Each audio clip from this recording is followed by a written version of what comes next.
episode. Hi, everyone. Welcome back to the Female Founded Series podcast. I'm Yasmin, your host, and today we have a very exciting guest, the kind of guest that I absolutely love talking to.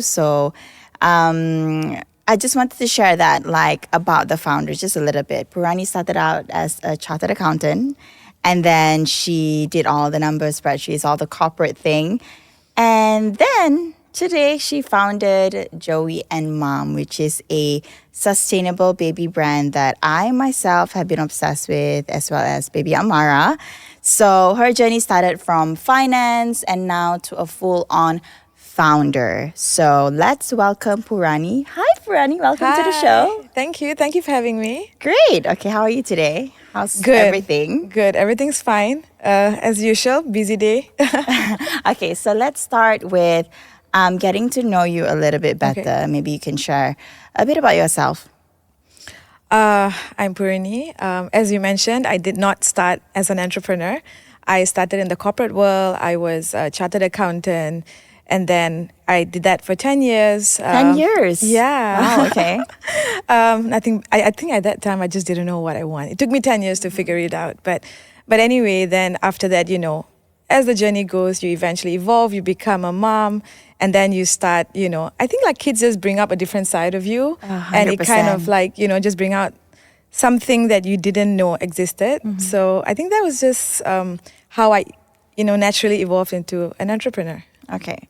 So what inspired you to start Joey&Mom and get into entrepreneurship? What sparked that within you, like you said? If I had to go back a bit, I've always been a creative person. I've always leaned into art. I've always liked making things and, just creating stuff, right? That was like a nice outlet of expression. But I did not study that. I think coming from quite a conventional family as well, or even myself, I didn't know what I wanted to do. So I eventually then just studied accounting. I thought it would get me a decent job. So I got into accountancy. I landed my first job at 21. I was fairly young.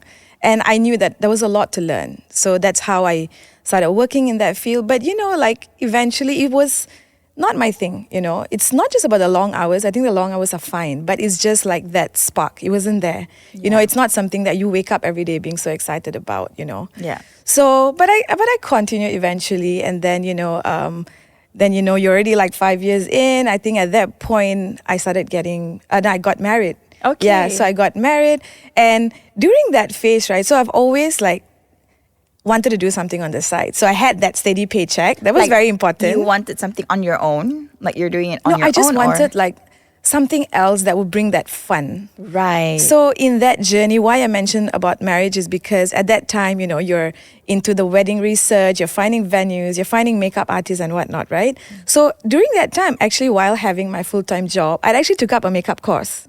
Oh, okay. Yeah. So I actually did bridal makeup artistry in Malaysia. Okay. And then I told my husband, I want to just further, study more and probably an excuse to travel. So I went to London. Okay. So when I went to London, I was studying with AOFM. They were basically the makeup school behind London Fashion Week and things like that. So so I pursued makeup artistry then. Then when I came back, so I would still work as an accountant. That time I was focusing more on tax matters. So I would do that and be a makeup artist on the weekends. Wow. Yeah. That's tough. That's you have no time on your plate at all. Yeah. Because I think for the Indian makeup world, people get ready really early in the morning. So I would wake up 3, 4 a.m. and doll brides up and things like that. So I think these side projects or side stuff that I used to do really kind of made me, it wasn't about the money, to be honest. It was really just the joy of having something stable and allowing myself to bring out my creative side, right? So then, then I ventured into, I used to design bridal veils. Also, in that journey of just getting married, all this wedding stuff. That's amazing. Yeah. That phase in your life where it's all about wedding. Right. Correct. And then eventually, of course, years passed again. At this point, it's probably my 10th year already. And I actually got pregnant. And when I got pregnant, it wasn't an easy pregnancy, so I actually took a break. Okay. Yeah, so I took a career break because I think the hours were really long, and also it coincided with me moving to my new house. Okay. So that career break happened. And I think during that career break, it also made me question like identity. Because I That felt, identity shift? yeah, like, I mean, Okay. I was fortunate enough that I could take a career break. But I think it also made me realize that I was not okay not working or saying that, hey, I was an ex-accountant, or, like I just had to put, like, I knew at that point I needed something for myself. And then when my second son was born, that was how this whole thing happened, because I was having like a casual conversation with a friend, during that phase as well. You're doing up the house, you're buying nursery things, you're doing all this shopping, and then It's you're a like, lot. it's a lot. And also at that time, like I was like, when I was shopping for stuff, I was very like aesthetic, because I just did my house kind. Like I didn't want it to be like all, colorful stuff, like, turning your whole home into like some kindergarten or something. yeah. So I was very particular, but I couldn't help to compare like the gifts that I was getting from my friends and family from abroad versus the stuff that I could get here. Then I was like, wow, there's really a gap, like how come I'm not, I know it's quite cliche. Everyone who starts a business say that, they couldn't find something and stuff. But the fact is, I think that's when your business is solid, because you really find that gap.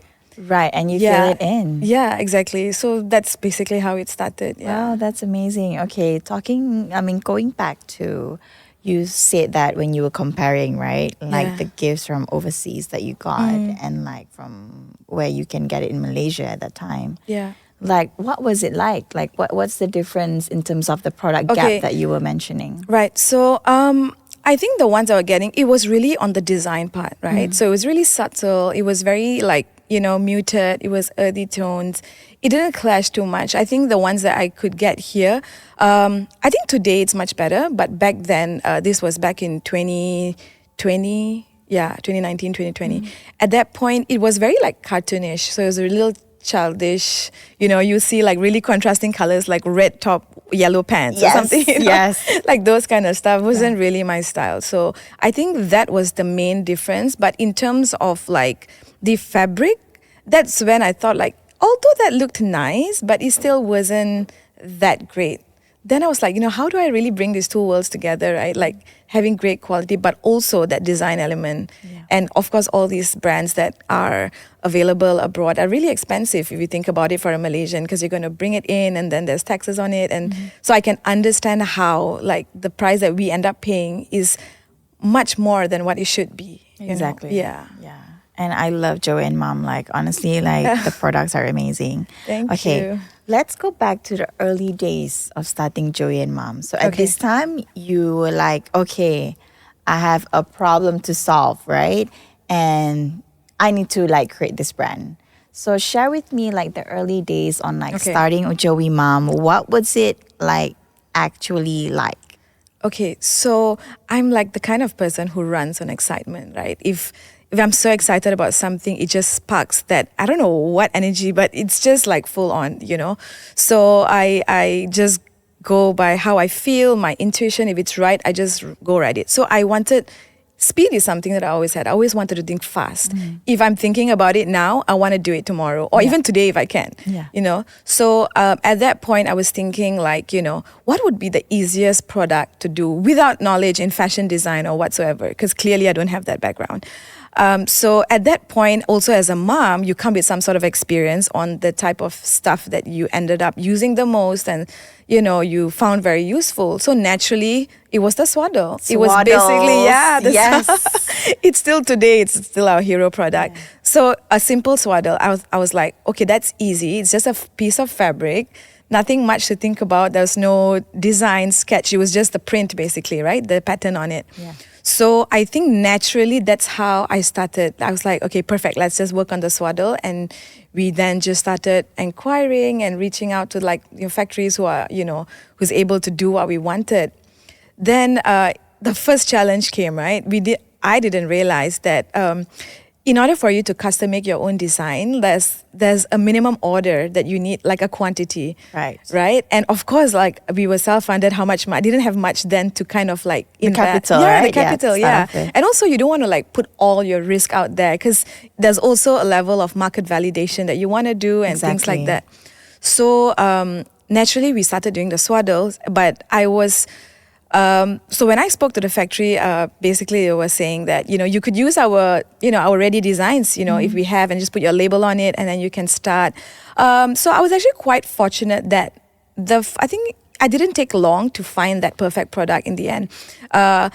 Working with my initial supplier, he really taught me everything, like the fabric choices, what to look for, the different types of printing techniques, the different certifications that you would need, especially if you are selling in Malaysia. Maybe Malaysia doesn't have those requirements, but if you sell abroad, there's like different things. He taught me all of those things.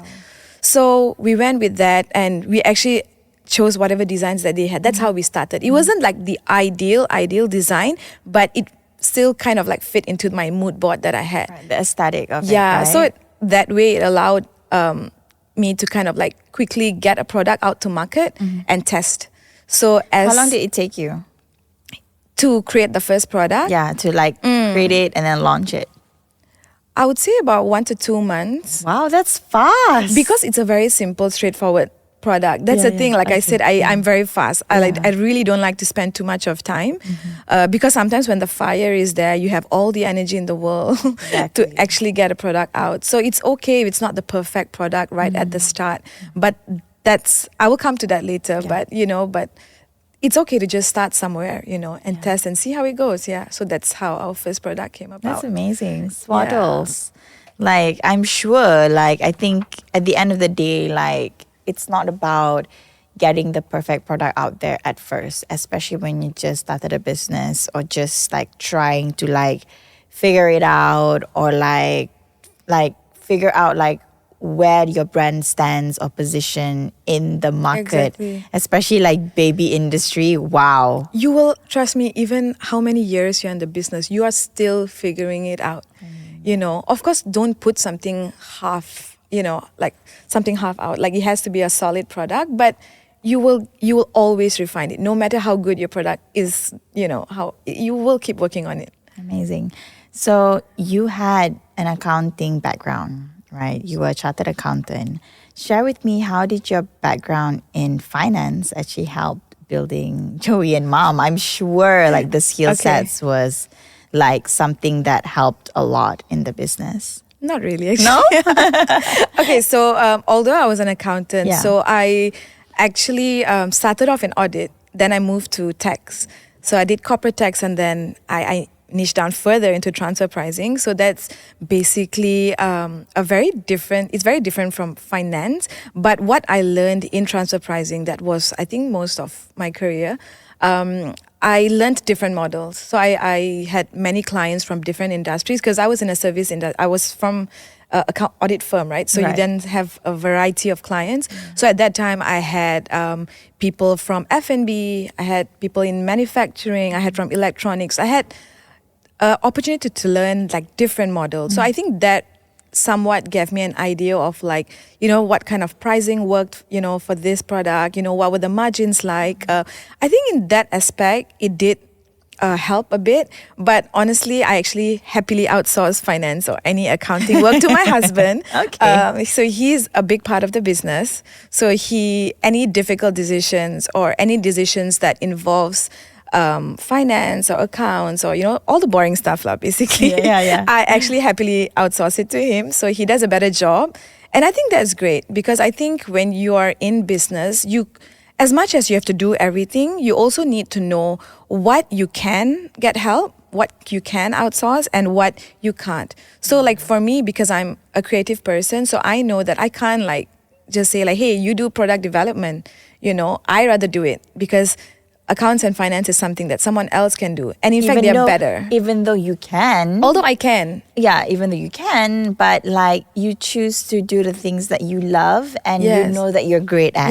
Yes. Because then it doesn't, because it's very important to keep doing what you love because then it shows in the output. But if I'm going to spend most of my time like doing accounts, finance, or packing orders, for example, then you're going to find yourself putting all that effort and energy into those things, and you have so little time to work on the most important part of the business is that design, that perfection of the quality and things like that. Yeah. So I think that's very important to know what you can get help and what you can't. So focus on that. You So can't at be least- doing everything. You can't. If you really want to grow the business. At Exactly. first, yeah, you can. Yeah, at and first. then once you start to be like, okay, like these are the things that I need to delegate, then you have to. If Exactly. you really want to grow the business, right? Correct. Or else it'll just be like, you'll just be at that level, I would Yeah. say. But if you want to level up, that's the time where you let go. But was it easy as a founder, right? When you were doing everything at first, was it easy for you to like delegate and let go certain areas of the business? I think for me, right, the thing that I still struggle to let go is really on product. Like when I talk about product, I mean product development and design, because I think that's the heart of the brand. The brand stands in the way it is currently now because of the aesthetics and style that I bring to the table, right? So I think naturally when the business started growing quite fast in the second year, I had no choice but to delegate. I had no choice because I also had kids to juggle. So it was really out of the need to outsource. And I also knew that I was not going to go far being alone. I have to grow. I have to build a team, you know. So I think that somewhat came just from naturally from the demands of the business. I eventually let it go because I think that I was fortunate enough to come across people or, you know, cross paths with people who were better in that area. They were more organized. They had better skills in operation, like managing the whole operational flow, logistics, things like that. And I'm like, yeah, go for it. You know, this is your thing and you handle it. Amazing. I love that. Now, let's talk about the growth of the business, Joey&Mom, since we covered how it all started and building it, right? I want to ask you, what skills or mindset shifts did you learn or maybe like unlearn when moving from having that corporate role and then into like entrepreneurship, which is full of uncertainty, full of unpredictability and all that? Yeah. There's a lot. There's so many. But I think like the biggest one would be coming from a corporate setting where you do a 9 to 5. Of course, in my case, it wasn't a 9 to 5. It was a 9 to 9, I think. I think coming from a very structured environment where you go to office, you have your desk, you work these hours, you know, your bosses tell you what needs to be done and you just, you know, tick off things off your list and that's it, right? And then you start doing business and you become an entrepreneur and you're like all over the place because there is no clear line that you can draw. There's no separate space or office because I work from home. Yeah.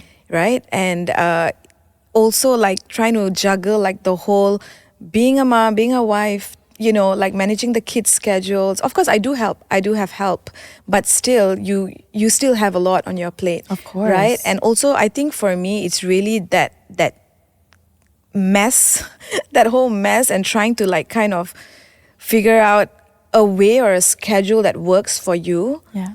That was like a really big change of mindset because I'm like, hey, you know, this is not how it used to be. It has always been like, okay, this and until this, that's it. And then you can like do whatever you want. Yeah. But and now it's like even until midnight and then suddenly an idea pops up. You're just like, I need to get my laptop There's on. There's really no line that you can draw, to be honest, because you're constantly thinking, you know, and you are responsible. Whatever actions that you do today is clearly seen, you know, in the business. And also one thing that I had to unlearn is the whole concept of perfection. Right. So I think this is something that took a while because I've always been that kind of person that if I start working, I want it to be like perfect. It has to be, you know, that first thing has to go like, it has to be 100%, right? So I think that was one thing that I really had to unlearn. So even today I tell the team, it's always progress over perfection. You know, if we keep focusing on the idea of perfection, that's when you don't progress. So I think that mindset shift was something that I really had to embrace.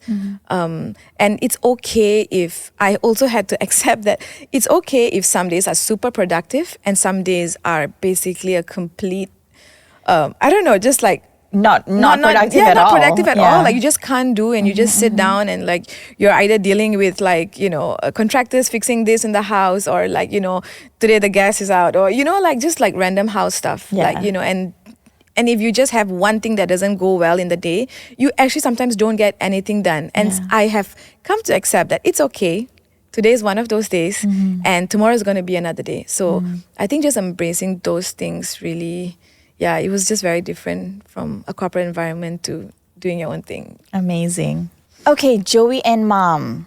It's rooted into like sustainability and also affordability, right? Because I think you mentioned about product. Yes. You wanted a product that is like affordable, but at the same time, it's like great. Yes. And also sustainable to the Correct. environment as well. So how do you balance that, okay, quality and then meeting the ethics of like sustainable, right, for the environment, and at the same time you need to keep your price at an affordable rate? I'm sure it's pretty hard to find, like in terms of like sourcing products and all that. Yes. How do you balance between all that? Okay, so I think in terms of like pricing, right, or even like the kind of products that I create, I think that is quite natural for me, because in the sense that I would always put myself in a consumer's shoe and I would ask my question, would I buy that? Would that price be something that I would be okay to spend? I mean, I do understand there's so many different customer profiles, but I think like I was trying to fit like my type of buyer persona, where I do want great quality, but at the same time, I don't think I want to pay such a big price for that. So I think naturally that putting myself in a customer's shoe allowed me, it was like more of like a guiding decision in whatever that I do. And I always, use these questions. And being an entrepreneur, I think it's very important to go through that journey and be a consumer yourself. And then you know what you want to create, what price, what quality, because then it helps you because you're validating the product itself. Exactly. And also, I think when you spoke about affordability, right? I mean, to one person, this price point is affordable, but to another, it's not. So there's one thing that I do is I try wherever I can. I try to incorporate a multi-purpose element in the products. For example, we have our swaddle. So even the decision of the size of the swaddle, for example, right? So I could make it smaller, I could make it bigger. So that decision was also led by, if I were to buy one product and if I can use it more than one way, I'm already saving.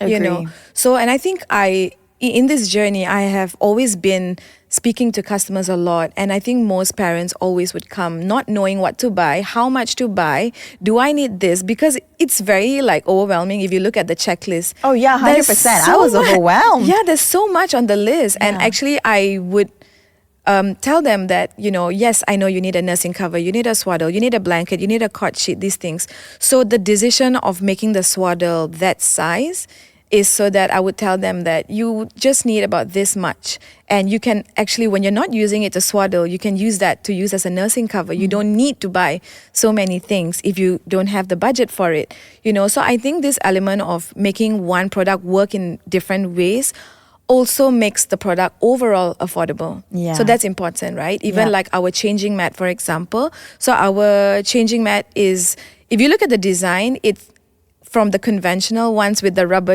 the one with the squares, and then it's a bit like, it's with latex. Yeah, so latex. Those, you can only use it as a diaper mat. You can't use it for anything else. But our changing mat, you can actually use it as a changing mat.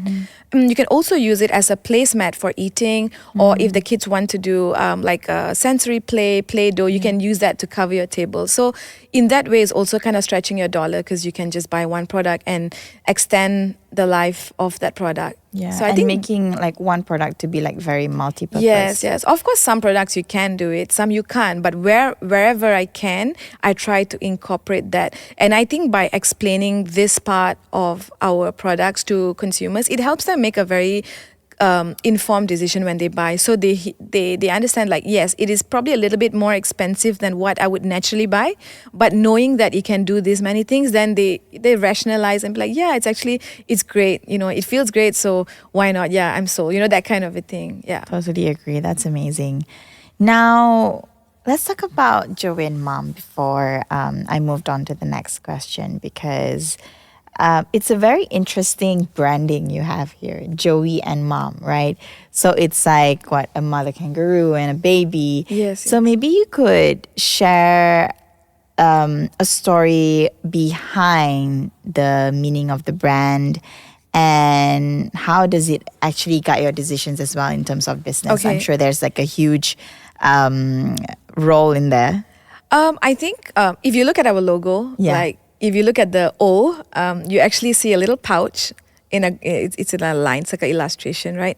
And then you see a little kangaroo peeping out of it. So when we wanted to create the brand, I think naturally the whole element of like you wanted to create we were looking at what can represent the bond of a mom and a child. Yep. Right. And actually, if you think about it, the kangaroo is the only animal where you always see the baby in its pouch. It's always with you. It's basically like how our kids are clinging onto us like a koala. or something, Exactly, right? exactly. Just that we're not the tree. Yeah.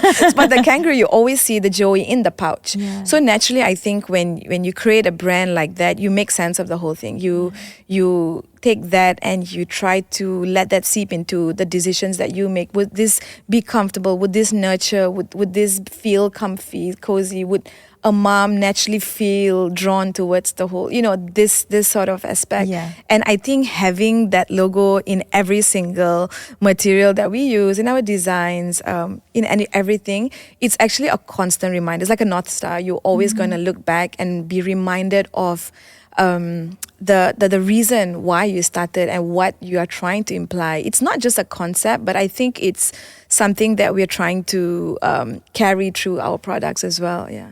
Amazing. I love that, like the whole branding. And yeah, you are a very creative entrepreneur, I must say, Thank because you. like to really like think it through about branding takes a lot of like that creative juice, right? Yeah. But the brand itself and the logo, I have to give credit to my friend who actually initiated the whole thing. Yeah. So. Amazing. Okay. Now, I've noticed that you've been actually building such a strong like community of moms, me myself included. Yes. So how do you stay connected to like your customer base or like your community as the brand grows bigger and bigger?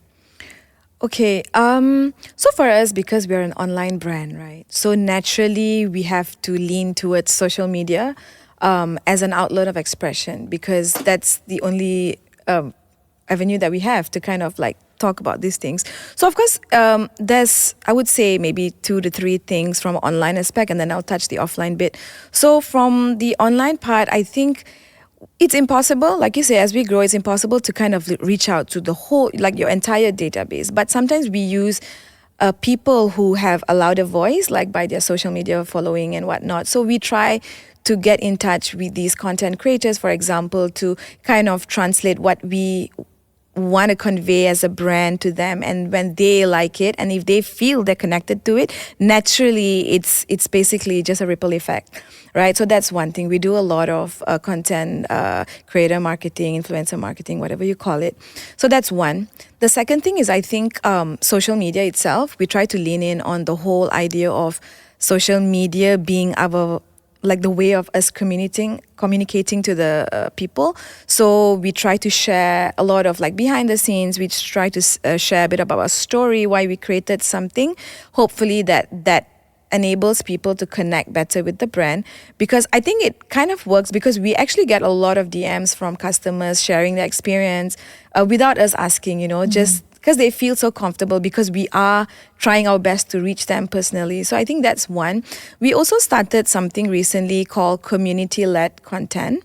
So, like there's whole EGC, then there's founder-led content. And then we decided, let's do community-led content. So what basically that means is that we would get people who want to share about how they use the products, and they want to be featured on the page. So we, in that process of getting to know people, moms who want to share.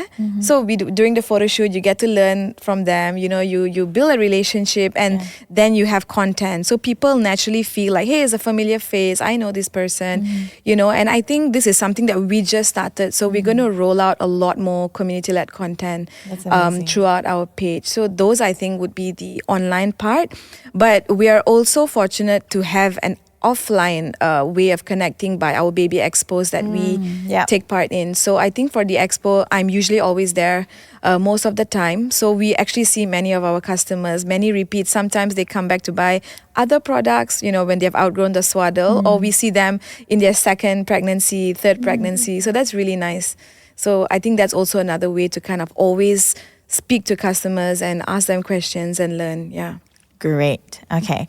So I have one last question for you before we leave. Okay. Now, I always ask this question to every single guest that I have on. Yep. And that is, if you have one piece of advice for women who are maybe looking to quit their job and then start something on their own, and then, or like aspire to just be an entrepreneur, what would it be? Okay. I think if you really like something and if it's always tugging at you, I think you should go for it.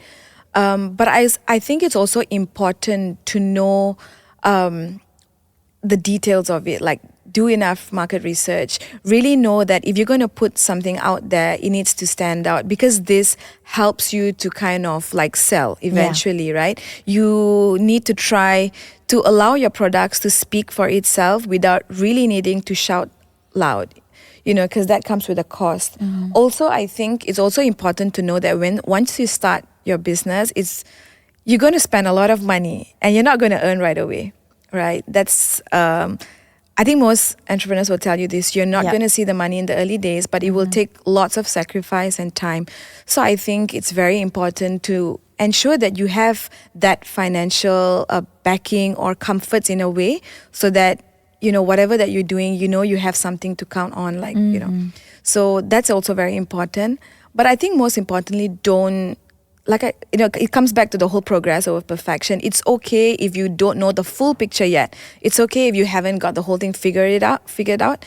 What's important is to start. Just start somewhere, because no matter how long you're in the business, you're going to still keep figuring it out. You just got to go with your gut and be guided and just do. And get help. A lot of people don't actually get help, but I think it's so important to get help. It is. Yeah, ask right people, get mentors if you can. I wish I had more people that was in this line that I could ask, but lean on for, knowledge and stuff, but I didn't. But if you can, it'll be so good. You would make less mistakes. Yeah, 100%. Thank you, Purani. Oh, wow. I feel like I can talk for hours and hours with you.